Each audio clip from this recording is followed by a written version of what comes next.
જય માતાજી, good morning મિત્રો, કેમ છો બધાય? મેહુલભાઈ બ્લોગમાં તમારું સ્વાગત છે. તો સવારમાં હું નીકળી ગયો છું બાબરા બાજુ અને આમલીધાર વાળા રોડે ચડી ગયો છું. તો જોવો મિત્રો, અત્યારે આપણે આમલીધારનો જે ખરાબ રોડ હતો ને, 1 નંબર રોડ બની ગયો છે. ઠેઠ આમલીધાર સુધી, ઈસા પરથી આમલીધાર સુધીનો રોડ 1 નંબરનો બની ગયો છે. અને હજી આગળ કામ ચાલુ છે એનું, તો તમને હું રોડ બતાવું કેવો. જો 1 નંબરનો રોડ બની ગયો છે. આમ જો લીસો આમ જો કાંઈ નો ઘટે એવો રોડ બની ગયો છે. હવે તમને ક્યાંય રોદા બોદા ક્યાંય આવશે નહીં. 1 નંબરનો રોડ બની ગયો છે. તો હાલો, આપણે હું જાઉં છું અત્યારે બાબરા, કીટી લેવાની છે અને ગાડીમાં થોડું કામ કરાવવાનું છે. તો હાલો આપણે જાવી બાબરા. તો મિત્રો, અત્યારે આવી ગયો છું બાબરા હું પૂગી ગયો છું. જો આપણે આ હેન્ડલનો સેરાકોન આવે ને, હેન્ડલનો એ ઢીલો થઈ ગયો છે, તો એ આપણે બદલવાનો છે. વારા ઘડીએ હેન્ડલ ઢીલું થઈ જતું હતું.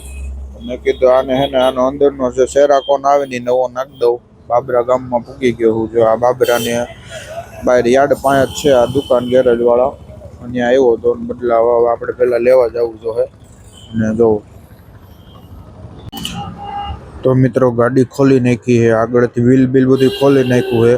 અને જો હવે જમ્પર ખોલે છે એ ભાઈ.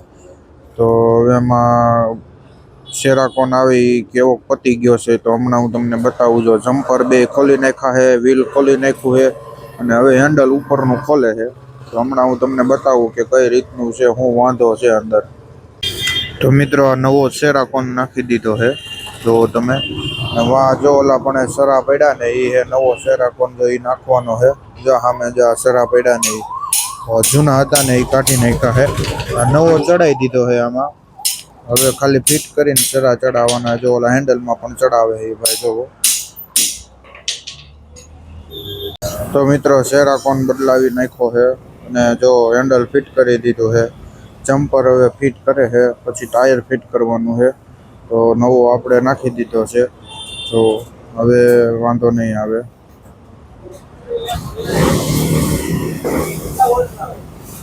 તો મિત્રો, આપણું ચંપલ તૂટી ગયું હતું. તો જો આપણે દાદા પાસે ચંપલ હાંધવા આવ્યા છે. તો જો આપણા દાદા આપણું ચંપલ હાંધે છે, કારણ કે આપણે જે વાડીએ ચંપલ પહેરવાના હોય એ ચંપલ વાડીએ હાલે. એટલે નવા ચપ્પલ આપણે વાડીએ નથી પહેરતા. તો જે જૂનું ચપ્પલ હતું એ તૂટી ગયું હતું, આપણે વાડીએ પહેરવામાં હાલે. તો જો એ ચપ્પલ મેં દાદાને કીધું મને હાંધી દો ચપ્પલ, તો એ હાંધે છે જો આપણું ચપ્પલ. તો મિત્રો, આપણે આપણા મિત્રની વાડી આવી જતા કીટી લેવા. કીટીનો બોરો જો પાછળ બાંધી દીધો છે. અને જો અહીં કીટીનો સ્ટોક પડ્યો છે. આ ભાઈ જો 10 બોરા લઈ જાય છે. આ છૂટી કીટી છે, આ બોરાવાળી છે. અને કીટી આપણે લઈને જાવી છીએ ઘરે. તો હાલો આપણે બધા જાવી ઘરે. હવે હું જમી કાઢવી લઉં. તો મિત્રો, સીધો બાબરાથી જમી કાઢવીને આવી ગયો તો વાડીએ. હવે આપણે વાગ્યા છે 3 વાગ્યા છે. ચા પાણી પી લીધા છે. જો આ બધા એમને બેઠા છે. તો એની હાટું આપણે જવાનું છે મકાઈ વાઢવા. થોડીક મકાઈ વાઢી આવું. જો અહીંયા મકાઈ છે નહીં, ખાલી પાલો પડ્યો છે. એને પાણી પાવાના છે. તો થોડીક મકાઈ વાઢી આવું. મકાઈ વાઢીને પછી એને મકાઈ નાખી દઉં, પાણી પાઈ દઉં. તો હાલો, હું જાઉં છું અત્યારે મિત્રો મકાઈ વાઢવા. મિત્રો, આપણે આપણા લોકેશને આવી ગયા છીએ. જો પાછળ દેખાય આ મકાઈ વાઢવાની છે આપણે. જો આપણે અહીંયા ગાડી સ્ટેન્ડ ઉપર ઊભી કરી દીધી છે. મકાઈ લઈ જવાની છે ગાડી ઉપર, કારણ કે હવે અહીંયા ગાડી હાલે એમ હતી, એટલે અહીં ઠેઠ સુધી ગાડી અંદર લેતો આવ્યો છું. ને જો અહીંથી મકાઈ થોડીકનો મોટો બધો પાથરો એક વાટીને લઈ જવાનો છે વાડીએ. એટલે કાલ સુધી હાલે મકાઈ, બરોબર. તો આપણે મકાઈ વાઢવા માંડીએ. હાલો. તો મિત્રો, મારા પપ્પા દેવળિયાથી આવ્યા, ખાતર લેવા ગયા હતા. આપણે આટલું દાબેલી લેતા આવ્યા છે. નાસ્તો કરી લો દાબેલીનો. જો ચટણી છે, દાબેલી છે. તો એ આવ્યા હમણાં, બીજું નાસ્તો કરી લો, દાબેલી ખાઈ લો. તો એ લેતા આવ્યા હતા.